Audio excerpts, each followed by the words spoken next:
प्यारे बच्चों, गुरुकुलम में आपका स्वागत है। आज की कक्षा में आप जेंडर के बारे में पढ़ेंगे। जेंडर का हिंदी लिंग होता है। हिंदी में लिंग दो प्रकार के होते हैं, स्त्रीलिंग और पुल्लिंग। संस्कृत में लिंग तीन प्रकार के होते हैं, स्त्रीलिंग, पुल्लिंग और नपुंसक लिंग। वहीं जब हम इंग्लिश की बात करते हैं तो जेंडर चार हो जाते हैं, masculine gender, pulling, feminine gender, स्त्रीलिंग, कॉमन जेंडर, उभयलिंग और न्यूटर जेंडर, नपुंसक लिंग। इसके परिभाषा आपको मैं लिखा रहा हूं, चलिए लिखने का कार्यक्रम करें। जेंडर, लिंग,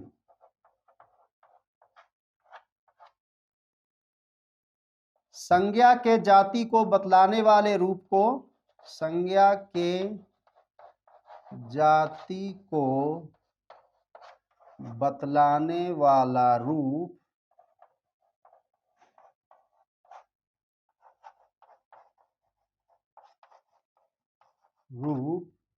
जेंडर कहलाता है। जेंडर कहलाता है। There are four kinds of gender. Four kinds of gender.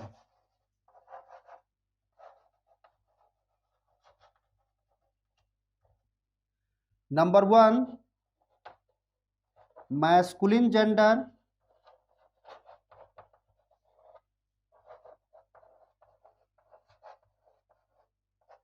Pulling.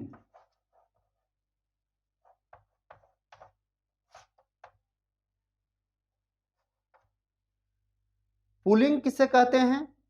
जिस शब्द से पुरुष जाति का बोध हो उसे हम पुल्लिंग कहते हैं, मैस्कुलिन जेंडर कहते हैं। जैसे बॉय, डॉग, हॉर्स एक्सेट्रा। हम इसका परिभाषा लिखते हैं, जिस शब्द से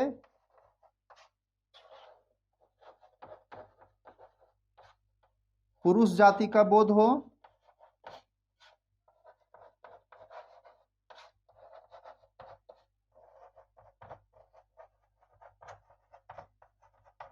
उसे मैस्कुलिन जेंडर कहते हैं।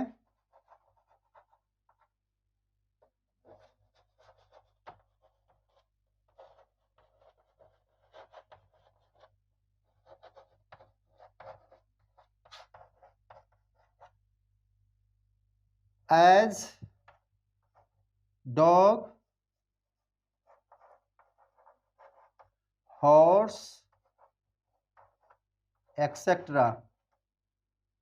जब भी आप परिभाषा लिखेंगे तो एग्जाम्पल देना बहुत जरूरी है। बिना एग्जाम्पल का परिभाषा अधूरा होता है। Next, feminine gender.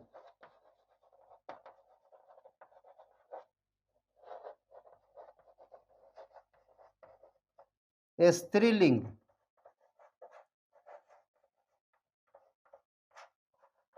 जिस शब्द से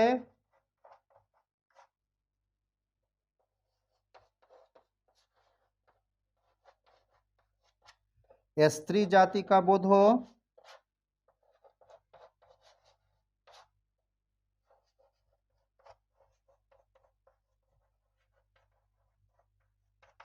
उसे फेमिनिन जेंडर कहते हैं।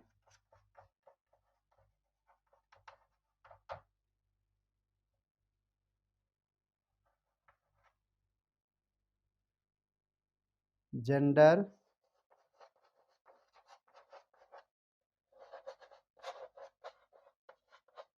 कहते हैं। एज में गर्ल, काऊ एक्सेट्रा। जिस शब्द से स्त्री जाति का बोध होता है उसे फेमिनिन जेंडर कहते हैं। जैसे गाय, लड़की, cow, girl etcetera. Number three, common gender.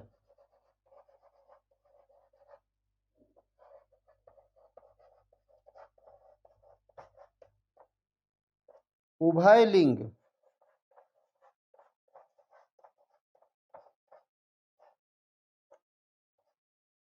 जिस शब्द से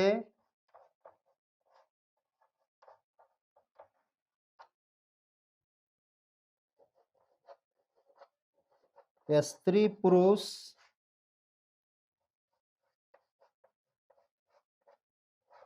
दोनों का बोध हो,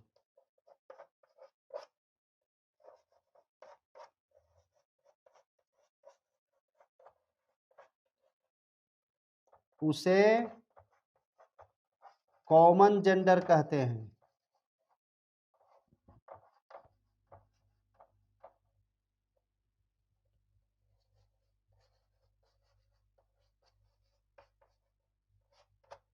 एज फ्रेंड, टीचर,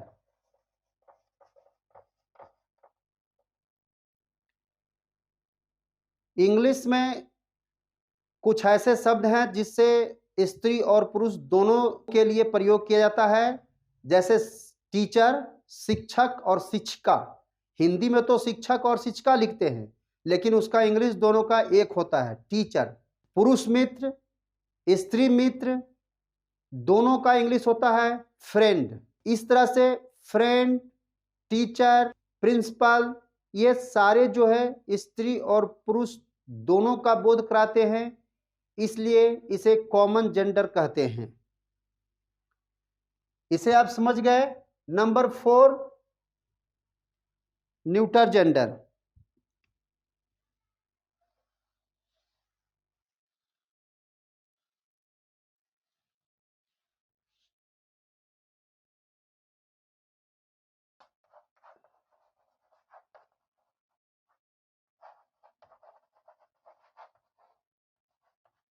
नपुंसक लिंग,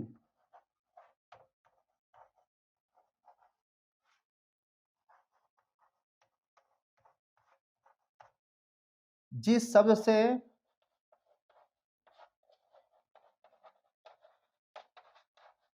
निर्जीव वस्तु का बोध हो,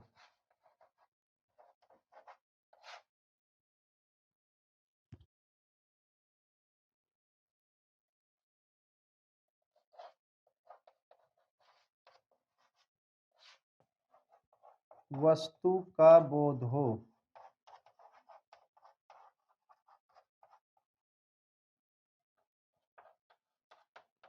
उसे न्यूटर जेंडर कहते हैं।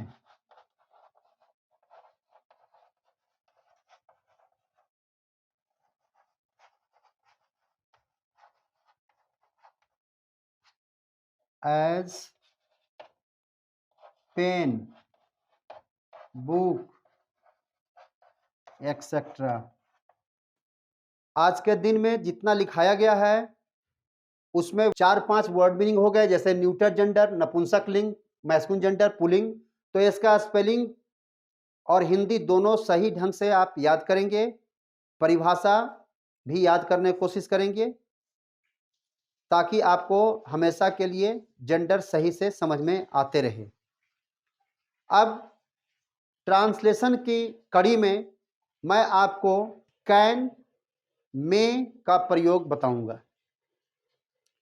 किस अवस्था में आप कैन का प्रयोग करेंगे और किस अवस्था में का प्रयोग करेंगे। दोनों का हिंदी सकना होता है, कैन मीन्स सकना, मे मीन्स सकना, लेकिन प्रयोग अलग होता है। तो आइए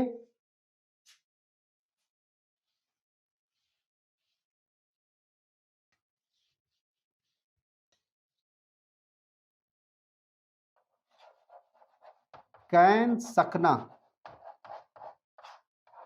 का प्रयोग क्षमता, सामर्थ्य, शक्ति बताने के लिए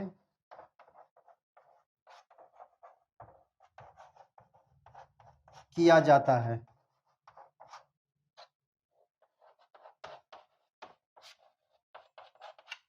जैसे मैं पढ़ सकता हूं,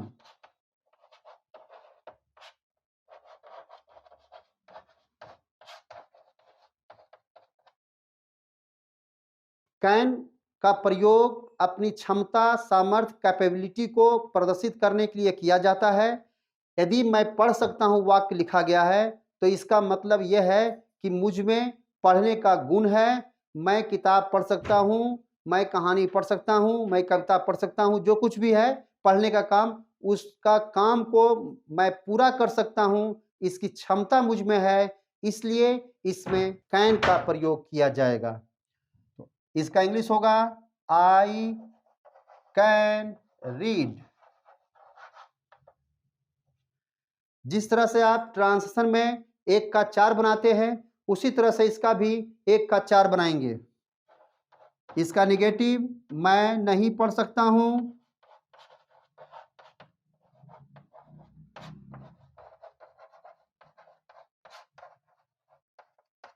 आई कांट रीड।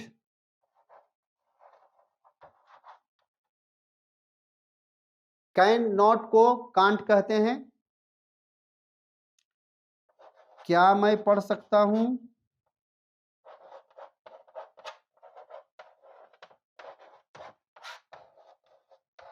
ये क्वेश्चन है तो कैन आगे आ गया।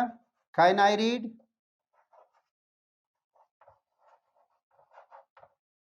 Question mark.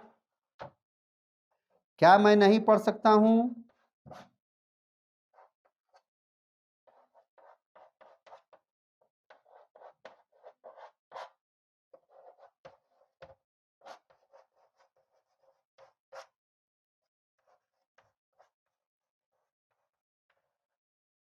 कैन आई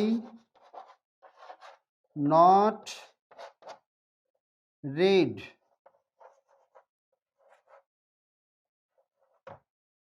जब आप थोड़े और अंग्रेजी सीख जाएंगे तो 1 का 6, 7, 8 तक आप बना सकते हैं वाक्य। वो कैसे होगा? क्या मैं पढ़ सकता हूं? तो उसी तरह का होगा। मैं कहाँ पढ़ सकता हूं? मैं कब पढ़ सकता हूं? मैं क्यों पढ़ सकता हूं? इस तरह का कब, कहाँ, क्यों, कैसे, किसके साथ लगाकर आगे हम वाक्य बनाएंगे। लेकिन अभी आपकी शुरुआत है, इसलिए आप जो है 1 का 4 में ही बना करके रहिए और उसको याद कीजिए ताकि you can be able to speak English easily. मैं पढ़ सकता हूँ, आई कैन रीड। मैं पढ़ सकता हूँ, आई कैन रीड। मैं पढ़ सकता हूँ, I can read. When you will read out many times like as, then your spoken will be perfect after some days. सही ढंग से इसको जब आप पढ़ेंगे तो जब भी आपको इंग्लिश बोलना रहेगा तो अपने आप अंग्रेजी आपके मुंह से निकलना शुरू हो जाएगा और आप बहुत अच्छा महसूस करेंगे। चलिए अब मैं आपको मे का प्रयोग बताता हूँ। मे मीन्स सकना। इसका प्रयोग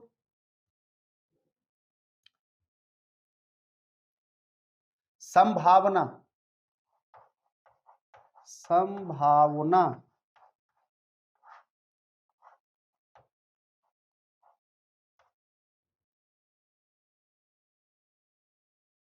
आदेश लेना,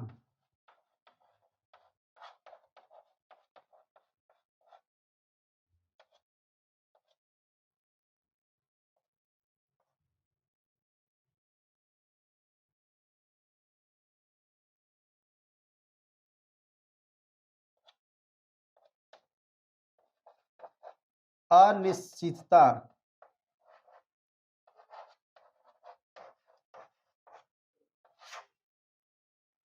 संभावना अनिश्चितता के लिए किया जाता है। अब संभावना किस शर्त में होगा? मोहन पटना जा सकता है, मैं आज रांची आ सकता हूं। इस बातों से संभावना का अर्थ निकलता है। इसमें हम आ सकते हैं या और नहीं भी आ सकते हैं। कोई यदि घटना घट गया तो हम नहीं आ सकते हैं। वर्षा हो सकती है, वर्षा का निश्चित है नहीं कि होना। तो जब ऐसी अनिश्चितता का बोध हो, संभावना का बोध हो, पॉसिबिलिटी हो, तो वहां पर मे का प्रयोग करेंगे।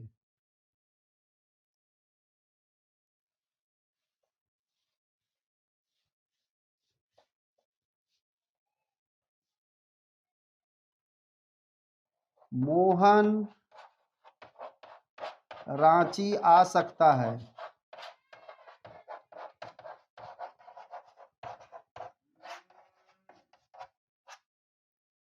मे और कैन का प्रयोग सारे सब्जेक्ट के साथ होता है। इसमें कोई पार्टिकुलरली नहीं है कि आई के साथ मे का प्रयोग होगा और कैन का प्रयोग नहीं होगा। जितने सारे सब्जेक्ट्स हैं सारे के साथ मे और कैन का प्रयोग होता है। केवल अर्थ को देखना है कि कहाँ क्षमता है और कहाँ अनिश्चितता है, संभावना है। मोहन रांची आ सकता है, अब इसमें संभावना है, हो सकता है कि बस छूट जाए, नहीं आवे, है ना। तो इसमें इसका इंग्लिश होगा मोहन में कम टू रांची।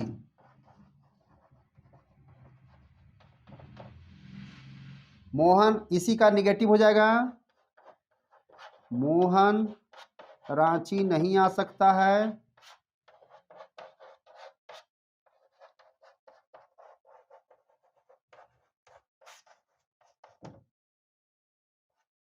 मोहन में नॉट कम टू रांची। क्या मोहन रांची आ सकता है?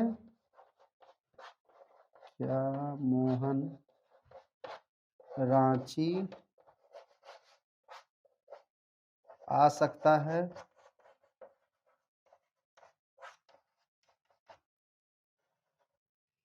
मैं मोहन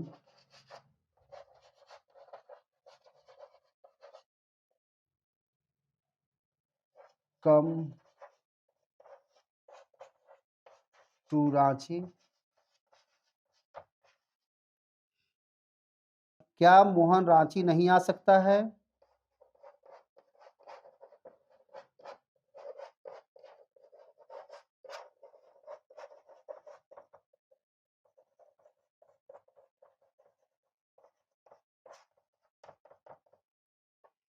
मैं मोहन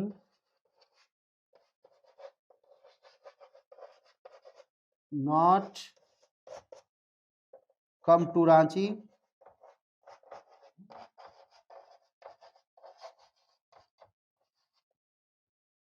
इस तरह से आप आज सीखें कैन और मे का प्रयोग, और इसका प्रयोग करके आप घर में बहुत सारा सेंटेंस लिखिए।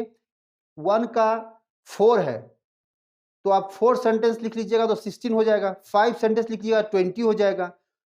तो 16, 20, 24 as you like. You can write first of all Hindi, then you will do into English and then read many times. चलिए फिर मिलते हैं अगले वीडियो में।